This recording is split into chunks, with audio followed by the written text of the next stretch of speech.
Bienvenido. La Iglesia Camino de Gracia tiene el agrado de invitarle a escuchar su programa radial, El Consejo de Dios. En un mundo tan cambiante, necesitamos una dirección clara y sabia para nuestro diario vivir. ¿Y qué mejor consejo que aquel que proviene de la palabra de Dios, la Biblia? Directamente desde el púlpito de nuestra iglesia, nuestro pastor Andrés Escárate nos comparte el consejo de Dios. Bienvenidos y gracias por estar junto a nosotros. Estamos en una nueva serie, la enseñanza de Jesús sobre la oración, un estudio verso a verso del conocido Padre Nuestro. En nuestro programa anterior vimos cómo Jesús condena la plegaria pública ejecutada por los fariseos en verso 5 del capítulo 6 de Mateo. Hoy veremos no solo cómo Jesús corrige o confronta, sino cómo conduce a la práctica que es correcta, porque se espera que los hijos de Dios hagan oración. Esta oración no fue entregada por Jesús para que se convierta en un rezo o en una repetición, sino un modelo para saber cómo orar. Con Biblia abierta en el Evangelio de Mateo, en el capítulo 6, versos 6 al 13, consideremos la segunda parte del tema Jesús y la oración. Mira lo que dice en Primera de Juan, capítulo 5, verso 14. Primera de Juan, capítulo 5. Primera de Juan, capítulo 5. Mira el verso 14. Y esta es la confianza que tenemos en Él, que si pedimos alguna cosa conforme a su voluntad, ¿qué? Él nos oye. Mis queridos, las Escrituras nos enseñan a la importancia a orar. Mas tú, dice el texto, cuando ores, y agrega algo más. Cuando ores, ¿qué? Dice el texto, entra ¿en dónde? En tu aposento. La palabra acá denota en primer lugar una cámara de almacenamiento. ¿Sabe que según algunos comentaristas, este aposento, que no es muy común en el Nuevo Testamento, esta palabra, se utiliza más que nada en los evangelios, significa el lugar donde tú guardas tu tesoro? Es decir, en aquella casa donde había cosas importantes, como decir una bodega secreta, un lugar no simplemente de almacenamiento, sino donde tú puedes guardar tus tesoros. Esa es la idea. Ahora, el texto nos enseña entonces, o otro comentarista dice, a donde tenían los tesoros, o después cualquier estancia privada o reservada. Tu aposento será el lugar más privado disponible para estar a solas, excluyéndote del entorno, excluyendo al mundo entero. Es decir, que el aposento debe ser un lugar en mi casa o alrededor de mi casa donde yo pueda concentrarme solamente en Dios. Y que ese lugar se convierta en mi lugar especial para tener comunión con Dios. He conocido de pastores y hermanos misioneros que ellos han creado en sus casas una especie de aposento alto, un pequeño altar donde se encuentran ellos con Dios. Esa es la idea, y es interesante que si era el lugar donde guardaban los tesoros, significa entonces que los verdaderos tesoros están cuando yo me aparto para estar ¿con quién? Con Dios. Ahora, ¿dónde está el aposento de Jesús? Mira Marcos capítulo 1, verso 35. ¿Dónde estaba el aposento de Jesús? Marcos capítulo 1, verso 35. Mira lo que dice. Levantándose ¿qué? Muy de mañana, este es nuestro Señor Jesucristo, siendo aún muy oscuro, salió y se fue a un lugar ¿qué? Desierto, y allí oraba. La palabra desierto significa lugar solitario, retirado, apartado de la ciudadanía, de las ciudades. Marcos 6:46, ¿qué dice? Y después que los hubo despedido, ¿qué? Ahora, y el 14:32. Vinieron pues a un lugar que se llama Getsemaní y dijo a sus discípulos, ¿qué? Sentados aquí, entre tanto que yo oro. ¿Se da cuenta? ¿Dónde estaba el aposento de Jesús? ¿Dónde estaba el lugar desierto de Jesús? Era el lugar apartado, separado, donde Él podía encontrarse con su Señor, con su Dios, para tener comunión. Mira, volviendo a Mateo capítulo 6. Mateo capítulo 6. ¿Qué más dice nuestro Señor Jesucristo en el texto? Y cerrada la puerta, ¿qué?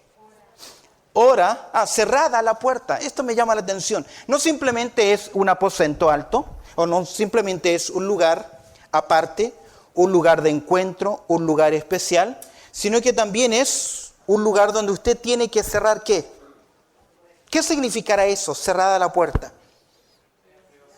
Tiene que ver con privacidad.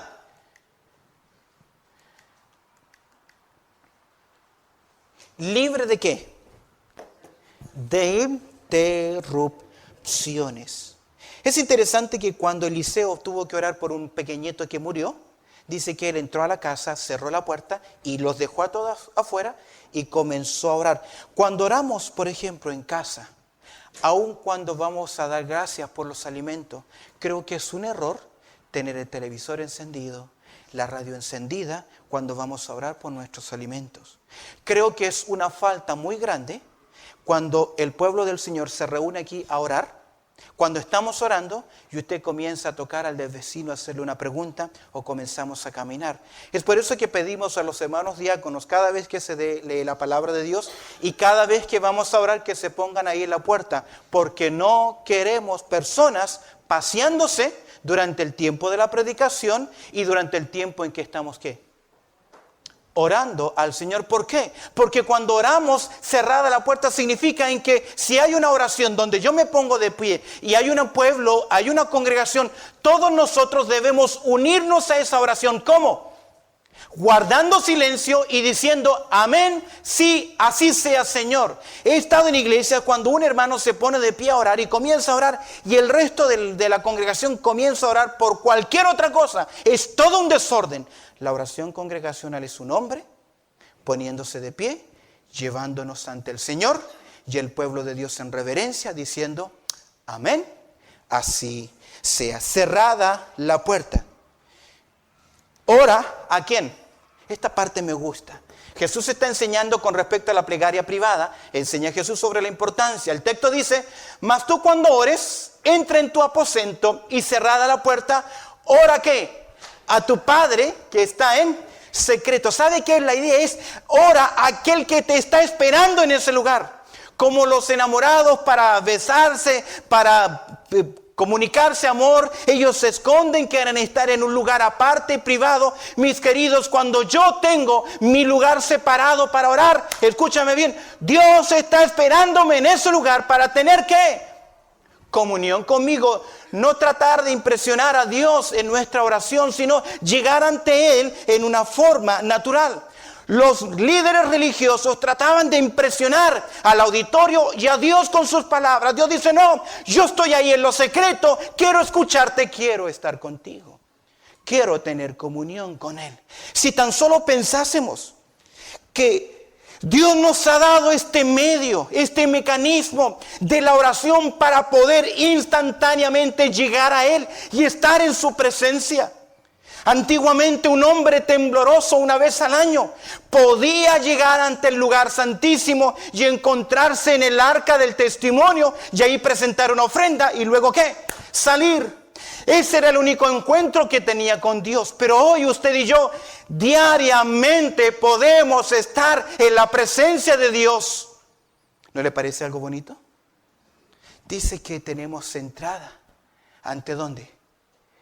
El trono de la gracia, y agrega el escritor a los hebreos, para alcanzar oportuno socorro. Ora a tu Padre que está ¿qué? En secreto. Y tu Padre que ve en lo secreto, ¿qué va a hacer? Te va a recompensar, te recompensará. No recompensa a los que oran por ser oídos y alabados por los hombres. Ya tienen su recompensa, pero sí recompensa a aquellos que son sinceros ante Él. Y tu Padre que ve lo secreto, ¿dónde nos va a recompensar? ¿Ah? Qué interesante, qué contraste, ¿ah? En público. Según algunas versiones no aparece esa idea, ese texto al final. Pero Dios que está en privado, la idea es está ansioso de que lleguemos a Él ante oración, porque Él quiere contestarnos. Hemos dicho en primer lugar, la plegaria pública ejecutada por los fariseos. En segundo lugar, la plegaria privada enseñada por Jesús. En tercer lugar, mira conmigo. En tercer lugar, versos 7 y 8, ¿qué cosa? El parloteo, el bla, bla, bla, el hablar, el repetir, en la plegaria, ejecutado por ¿quiénes? Ya no son los líderes religiosos, son los paganos, y les explico. Miremos los dos versos primero. Y orando, ¿qué agrega el Señor? No uséis vanas repeticiones, ¿como quiénes? Mira, qué interesante, los gentiles, que piensan que por su, ¿qué? Parloteo, palabrería, ¿serán qué? Había una creencia popular. Los ciudadanos romanos, los ciudadanos griegos, por ejemplo, los sacerdotes de Baal y Astarot en el tiempo del profeta Elías creían que mientras más repetían la oración, en algún momento los dioses que estaban en el Olimpo, los dioses que estaban en el cielo, se iban a dignar a escucharles y a responderles. Ahora, como los dioses estaban entretenidos en sus cosas, en sus banquetes, en sus fiestas, en su vida, se olvidaban de que había gente en la tierra que tenía necesidad. Entonces un gentil no sabía cuándo su Dios iba a mirar hacia abajo, iba a decir, están orando por mí. ¿Qué tenían que hacer entonces? ¿Te acuerdas tú, por ejemplo, cuando los sacerdotes de Baal y Astarot están clamando por fuego? ¿Qué hacían? ¿Qué hicieron? Gritaban, se cortaban el cuerpo. Y el profeta Elías, ¿qué le decía? Grite más fuerte, a lo mejor todavía está durmiendo y tienen que despertarlos. ¿Para qué? Esa era la creencia, que los dioses no tenían todo el tiempo para los hombres. En el libro de los Hechos tenemos otro ejemplo interesante. Mira, el capítulo 19, esta creencia popular. Hechos, capítulo 19.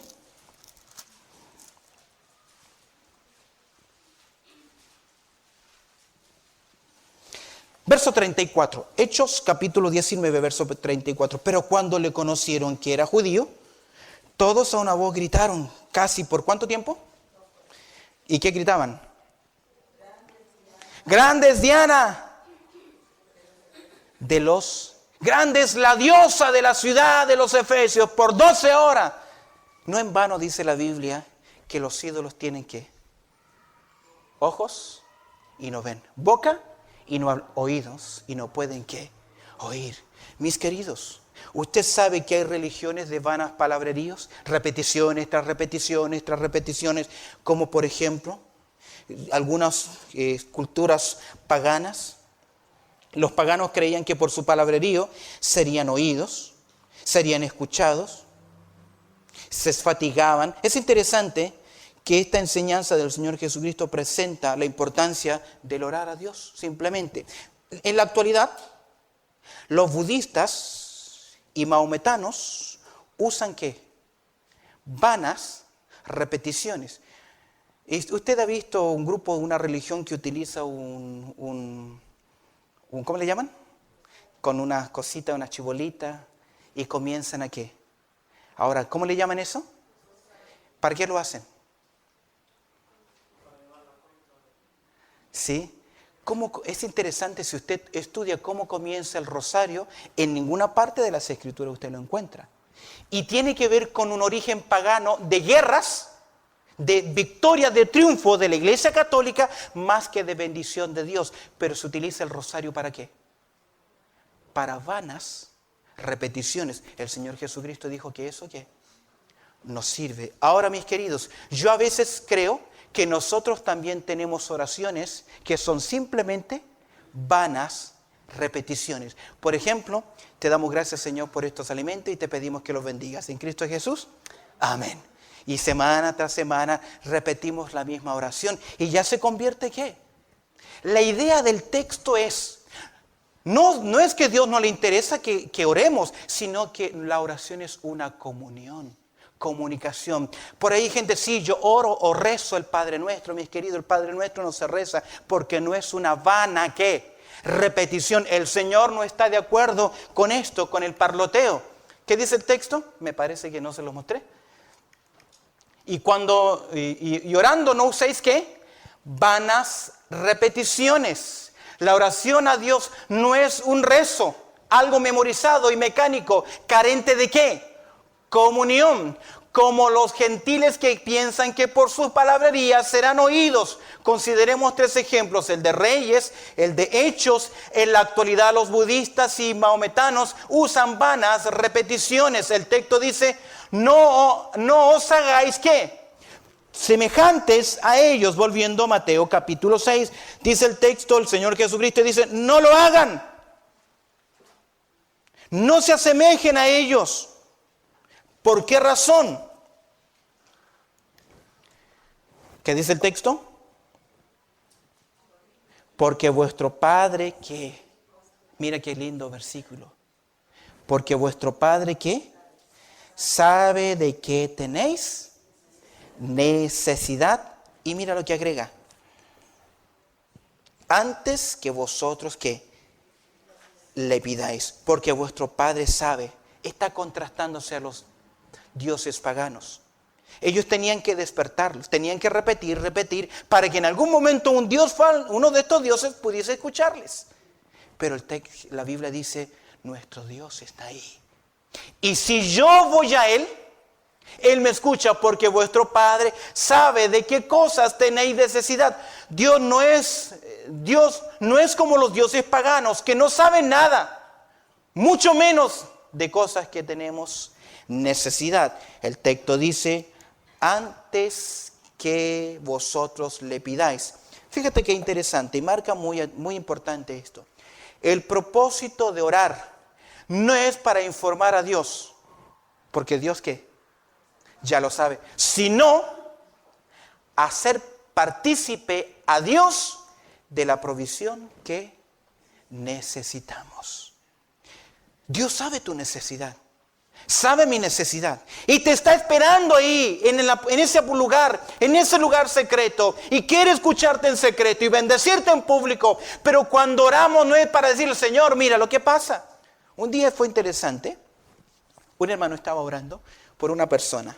Un diácono pasó a orar estaba orando por varias cosas y tenía que orar por la enfermedad de una persona. Y cuando llegó el momento de orar por la necesidad de la persona, no se acordó del nombre. Y dice, hermanos, perdón, interrumpió la oración, buscó el nombre y volvió. Como si Dios ¿qué? No supiese.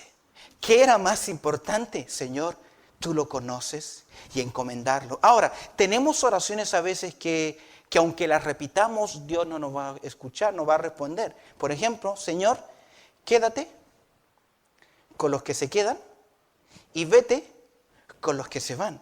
¿Por qué orar eso? Porque en la Biblia ya tenemos una promesa que donde yo voy está el Señor. Uno más interesante, Señor, te pido que bendigas estos alimentos. Mi pregunta, cada vez que Dios pone alimento en mi mesa, ¿qué es? Yo le doy gracias al Señor. A veces yo pienso, Señor, bendícelos para que le cambie el sabor, sea más sabroso. Pero los alimentos puestos en una mesa, ¿qué son? Bendición del Señor para mi vida. Cuidado con el parloteo, con la plegaria ejecutada por los paganos. Permíteme con algunas aplicaciones. Podemos decir entonces, en primer lugar, la oración no necesita ser pública cuando la comunicación es necesidad. Cuando nosotros llevamos constantemente una petición delante de Dios, no es para decirle a Dios, mira, Señor, te comunico lo que está pasando, sino, Señor, sé parte de mi necesidad. Provee, obra. En tercer lugar, podemos estar seguros que Dios está ¿qué? Interesado que tengamos ¿qué? Comunión con Él a través de la oración. Y escúcheme bien, orar no simplemente es pedir. es agradecer. Pidiendo. ¿Cómo comienza? Señor, gracias. Y permítame decirte algo. Cuando usted ore, lo primero que debe hacer es, Señor, gracias. Y tiene dos cosas por las cuales agradecer. Bendiciones terrenales y bendiciones, ¿qué? Espirituales. Y ya tiene mucho para decir, Señor, gracias. Te doy gracias por este día. Te doy gracias por mis hijos, por mi familia, por este hogar, por esta casa, por los alimentos, por lo que provee. Señor, gracias. Pero también debe ser agradecido por las cosas espirituales que el Señor le permite. A veces son problemas, a veces son dificultades, a veces son desánimos que usted debe dar siempre gracias a Dios. Las Escrituras nos dicen que debemos agradecer a Dios por todo, pero también en todo. Señor, gracias por el regalo ¿de qué? De la vida eterna. Por el perdón de mis pecados. Señor, te agradezco porque sé que si hoy muero, tengo mi destino seguro allá en la gloria. Señor, gracias. Santificado sea tu nombre. Señor, quiero que se haga tu voluntad. ¿Cuántas veces decimos, Señor, te pido que me bendigas, que me cuides, que me ayudes, que me suplas, y yo y mío y nada más? Cuando la oración correcta es, Señor, sea hecha ¿qué? Tu voluntad. Señor, que sean las cosas para tu gloria. Cuando cambiemos en nuestra forma de orar, estaremos menos preocupados por nosotros mismos y más preocupados por la obra y la gloria de Dios. Es por eso que Habacuc cuando dice, y en medio de la ira, acuérdate de tu misericordia. Aviva tu obra en medio de los tiempos. Aplicación interesante en cuarto lugar. Los discípulos de Cristo deben orar, ¿cómo? En primer lugar, con fe. Tiene que creer. La oración no es un ejercicio intelectual ni psicológico para destensionarnos. La oración es la forma en que yo hablo con Dios. Dios me habla a mí a través de su palabra y yo hablo a Dios a través de la oración. En segundo lugar, debe ser sin desmayar, perseverante en todo tiempo. Debemos orar sin cesar, pero también debe ser una oración ¿qué? Con sinceridad, que nazca ¿de dónde? De un corazón, pero debemos también tener ¿qué? Confianza, saber que si nosotros clamamos, alcanzaremos oportuno socorro. Si no supiese ningún versículo de la Biblia sobre la oración, si no supiese ninguno, imaginémonos que usted y yo no sabemos ningún versículo de la oración, ninguna promesa, pero hoy vamos a aprender solamente uno. Jeremías 33:3.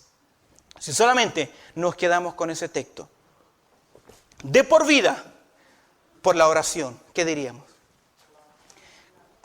Clama a mí, que yo te responderé. Váyase con ese texto, con esa única promesa, que el que clama siempre será ¿qué? Oído ¿por quién? Por el Dios Todopoderoso. Solo para su información en punto final, el patrón para la plegaria de los hijos de Dios. El patrón para la plegaria de los hijos de Dios. En primer lugar, la oración se dirige ¿a quién? A la persona de Dios, porque nosotros oramos ¿cómo? Padre nuestro que estás en los cielos, que santificado sea tu nombre. En segundo lugar, oramos por el programa de Dios.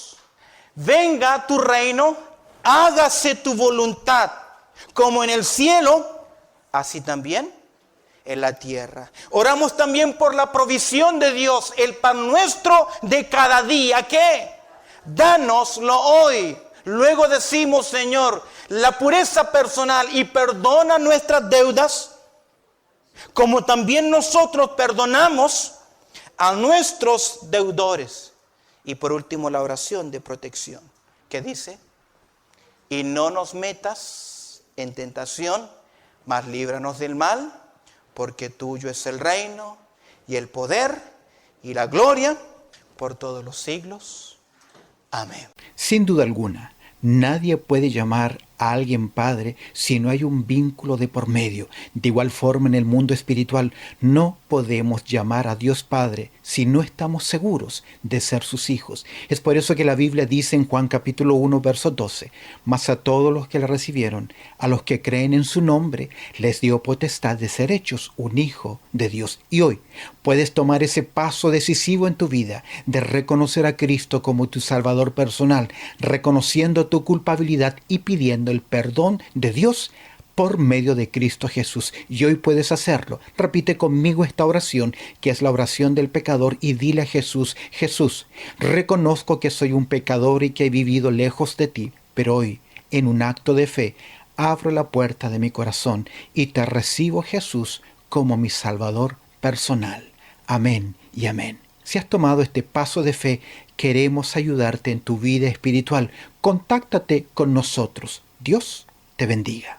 Gracias por haber estado junto a nosotros en su programa radial, El Consejo de Dios. Si este programa ha sido de bendición en tu vida espiritual, te animo a que te suscribas a nuestro canal en YouTube. Búscanos como ICDG Radio, para que puedas seguir creciendo en el consejo de la palabra de Dios. Así que ya lo sabes, sigue nuestra programación diaria en nuestro canal de YouTube. Búscanos ahí como ICDG Radio. De igual forma, si quieres ver nuestras predicaciones, suscríbete a nuestro canal de YouTube ICDG Australia. ICDG Australia. También puedes acompañarnos en nuestros servicios en línea, nuestros servicios virtuales, que lo hacemos a través de Facebook. Si quieres estar junto a nosotros a través de los servicios en línea, búscanos como ICDG Horsley Park en Facebook. Los miércoles a las 7 de la tarde y el día domingo 10 de la mañana en horario de Sydney, Australia. Suscríbete a nuestros canales,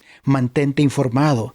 Para los que viven en Sydney, les animamos a que en algún momento visiten nuestra iglesia, que está ubicada en el número 22 al 38 de la Redmayne Road. 22 al 38 de la Redmayne Road. Esto es en el suburbio de Horsley Park. Ya lo sabes. Queremos animarte para que sigas creciendo en la gracia y el conocimiento de la palabra de Dios. Dios te bendiga.